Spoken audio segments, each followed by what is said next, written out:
Ahead of his career-defining showdown with Jaron "Boots" Ennis, Xander Zayas shared valuable insight into the fighting style that has long defined Puerto Rican boxing. Training alongside Puerto Rican legend Miguel Cotto, Zayas explained one of the nation's most effective weapons in the ring, the famous Puerto Rican left hook. Known for its power and precision, this punch has helped many Puerto Rican champions achieve success and remains a key part of Zayas's arsenal. Having learned from boxing greats such as Felix Trinidad and Miguel Cotto, Zayas has developed into one of the top fighters in the super welterweight division. By revealing the techniques behind his most dangerous weapon before such a major fight, he is also paying tribute to Puerto Rico's rich boxing heritage. With only a handful of Puerto Rican stars currently competing at the highest level, Zayas has emerged as the leading face of Puerto Rican boxing. As he prepares to face Boots Ennis, he hopes to honor his boxing culture and continue the legacy of his idols by putting Puerto Rico back in the spotlight.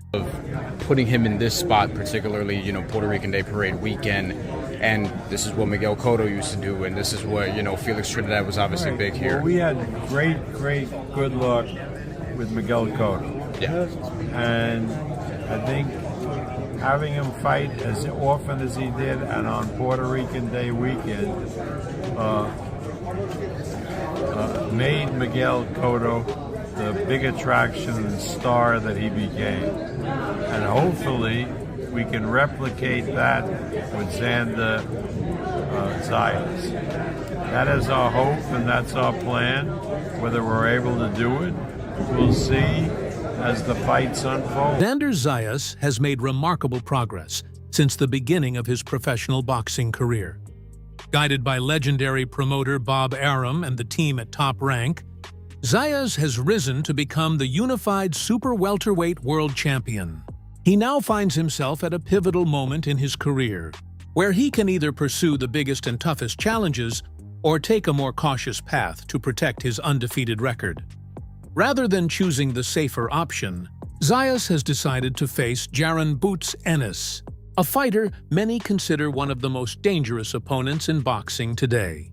While numerous boxers are hesitant to step into the ring with Ennis, Zayas has displayed remarkable composure and confidence. One of his greatest strengths heading into this fight is his belief in himself. Despite widespread warnings about the risks of facing Ennis, Zayas embraced the challenge. Speaking on the Last Stand podcast with Brian Custer, he explained that he enjoys testing himself against the very best. For Zayas, taking on a formidable opponent like Ennis is far more rewarding than choosing an easier path. Tell me why you wanted this fight. Man, the biggest fights, that's what fighters do. I feel like it's easy to call yourself the best and not fight the best or wait for the best at the time to be out of their prime. I feel like, we catch them now, we catch them early. There's no excuses. There's two guys that are hungry for success, two guys that are hungry to be the best. And this is what happens when you have two fighters that want to fight and are willing to fight. Xander, does it upset you when I look at it in Vegas? You're the unified champ, but they've got Boots Ennis as the favorite.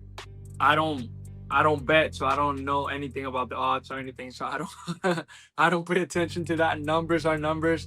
How many times have number failed? They always fail. So it doesn't matter. At the end of the day, I have to go out there and do what I do best, and I'm prepared to do that June 27th. Some people have compared this fight to Canelo fighting Floyd, and they said, man, he's taking it too early in his career. What's your response to that? Well, I'm a unified world champion. For some people, I might be too early. For some others, I haven't fought nobody. I mean, I can make everybody happy. At the end of the day, I got to do what makes me happy, what I know is going to bring the best out of me, and fighting Boots Ennis was the best option for me, and that's why I took it. When asked whether the winner of this fight could achieve legendary status, Xander Zayas agreed that it was a possibility but downplayed the idea, saying he does not spend much time thinking about such things. Instead, his focus remains on the challenge directly in front of him. Zayas also responded to comments made by Jaron "Boots" Ennis, who has suggested that the young Puerto Rican fighter may not fully understand the difficulty of facing an opponent of his caliber. Ennis has criticized Zayas for appearing relaxed and confident in the lead-up to the bout, portraying him as inexperienced and overly carefree. He has also questioned Zayas' size and suggested that making the required weight could be a significant challenge. Unfazed by the criticism, Zayas dismissed Ennis's remarks and made it clear that he is not concerned with what his opponent says outside the ring. According to Zayas, the only thing that matters is proving himself when the bell rings, and he is fully prepared to demonstrate his abilities on fight night. Well, separate themselves from everybody at the division. It could be, some people can make it or make a nice argument about the next big star of boxing, but to be honest, I don't worry about that. I have one job to do, and that's to go in there June 27th and win. Whatever that does, whatever that puts me, I will be happy with it. I just gotta do what I do best. I was listening to some of the interviews of Boots Ennis, and I want to quote him. He says he doesn't even believe half of the stuff that he's saying. And look at him. Look how big he is. He's been enjoying being a champion. He's so big right now, he's going to have to drain himself to get down to weight. And then you put all the media stuff that he's got to deal with. I'm used to this kind of stuff. By the time we get to fight week, he's going to be drained, and fight night, he's going to be drained because he's not used to it. Your response? Ryan, I've been doing this since I'm 16 years old. I was literally in high school doing interviews. There's nothing new to me. I mean, I've been doing this my whole life and enjoying my life as a champion. I literally fought in January. What life did I get to? Like, I didn't get to enjoy not even 2 months. I was already in camp right after. Like, you know, it's funny. I mean, it's funny. Some guys, they gotta paint this picture in their head to help them believe what they're trying to accomplish and what they're trying. And if that's the picture that is gonna help them come fight night, be prepared. Well, let it be. At the end, I know what I'm doing. I know how I work. I know the work ethic I put in. I know what I bring to the table. And come June 27th, I will be ready. Zayas went a step further in addressing criticism and explaining why he deserves this fight. He responded to critics who claim that Jaron "Boots" Ennis has superior athleticism and power. Zayas argued that he is capable of performing many of the same athletic moves in the ring, pointing to his ability to create angles, throw combinations, counterpunch effectively, and use smart movement.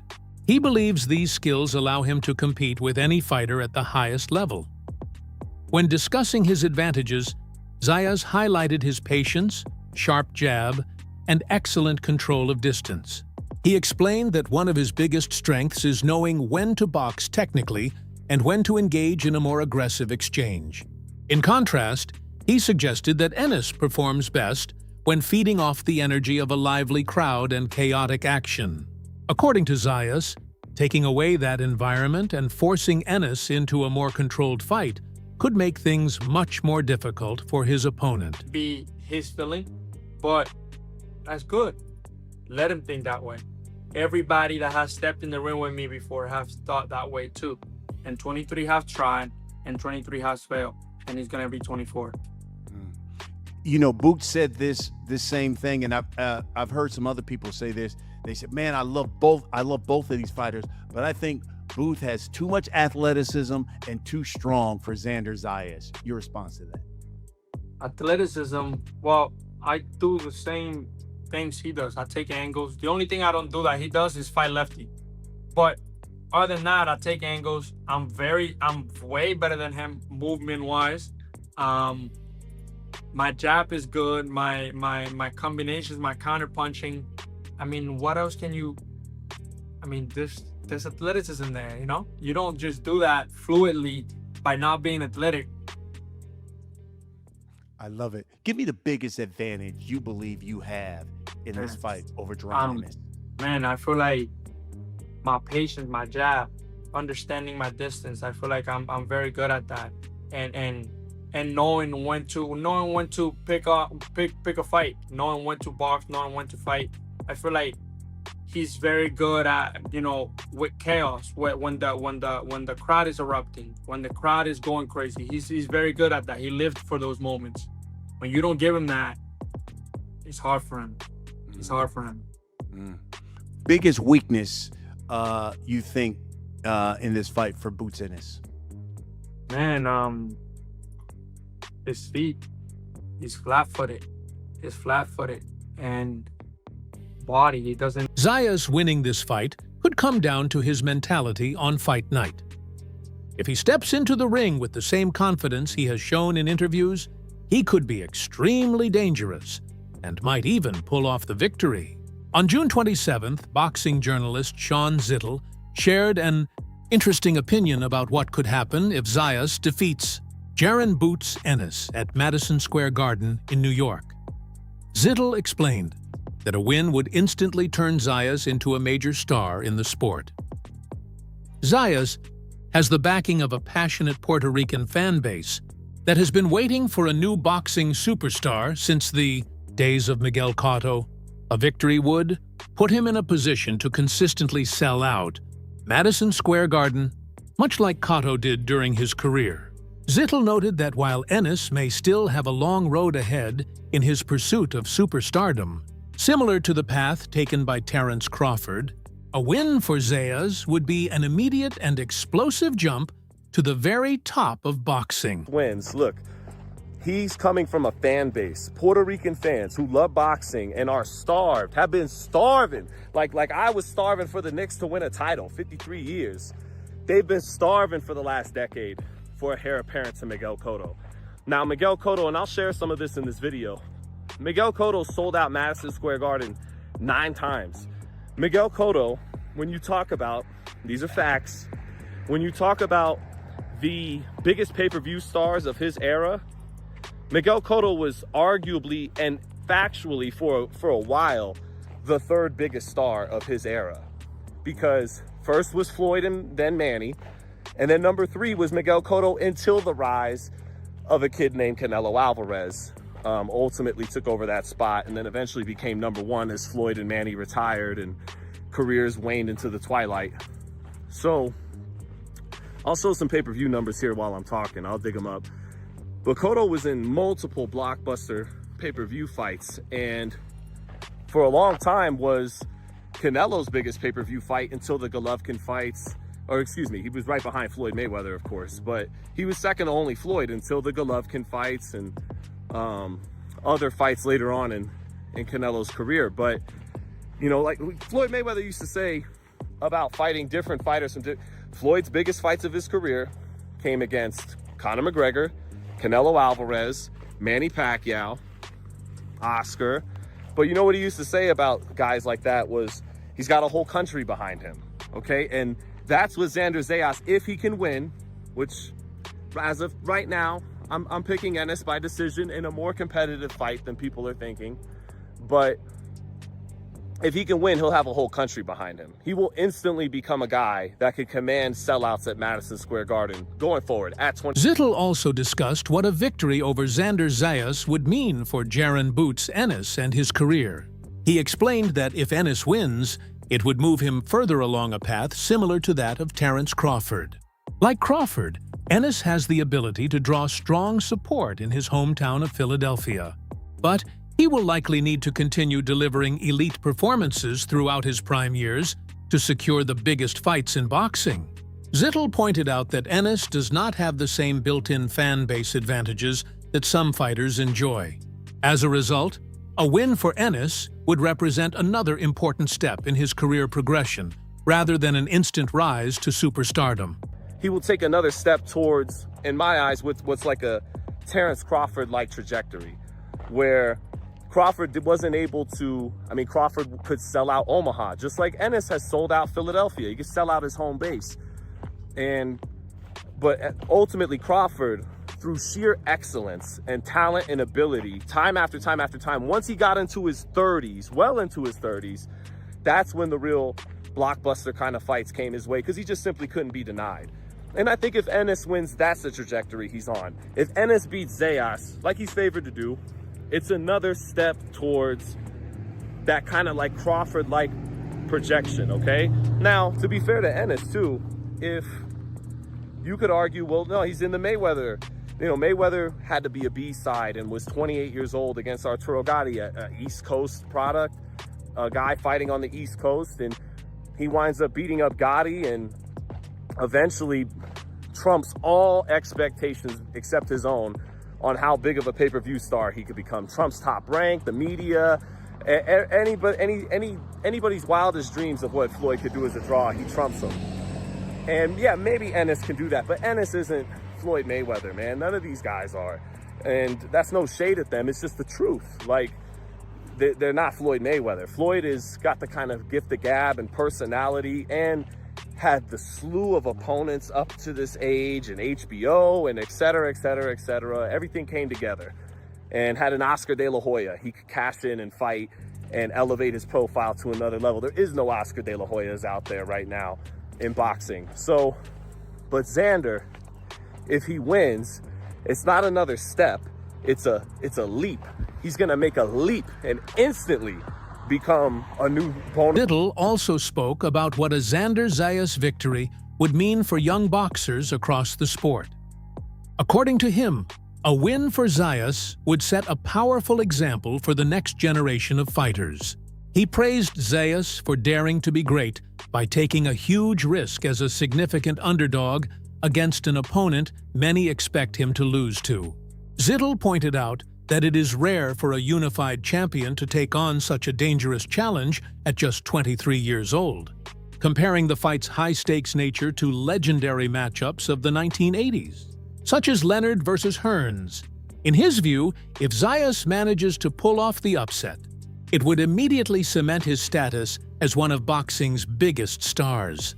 You know, no, when's the last time a 23-year-old unified champ who can just take a bunch of fights besides this one and keep building his name, takes a risk as a 3 or 4 to 1 underdog against a fighter nobody else wants to fight, that everybody's picking him to lose against, that it doesn't happen. You know, like, I give Haney a lot of props for fighting Lomachenko, but Lomachenko was smaller, into his 30s. Ennis is the same size, in his prime, in his peak. Actually, the timing of it even benefits him, because this, a lot of people, everybody's saying, and I agree, that this is a little too soon for Xander, but throw that out the window. We'll just see who the better man is. So who does that? So if that's the shit that you would see in the 80s, like when Leonard and Hearns fought at 22 and 25, when Barrera and Morales fought at 23 and 26, no one's getting this kind of smoke this early at this young of an age, okay, as an underdog. So if Zayas wins, it's a great precedent for young fighters. It's like, hey, go for it. You know, go for it at 23, 24 years old. Go for it. This is actually daring to be great by Xander Zayas. So if he wins, he's coming from a starved fan base, and he instantly becomes the next Miguel Cotto. He instantly becomes a guy that's going to sell out Madison Square Garden. Ennis can get there, and if he shows out June 27th, it's a great step towards getting there. But if Zayas actually pulls this off, he instantly is. That's all for today's video. If you enjoyed the content, make sure to leave a like, subscribe to the channel, and turn on notifications so you never miss any of our upcoming videos. Also, don't forget to share your thoughts in the comments section below. We'd love to hear from you. Thanks for watching. Stay tuned for more boxing coverage, and we'll see you in the next video.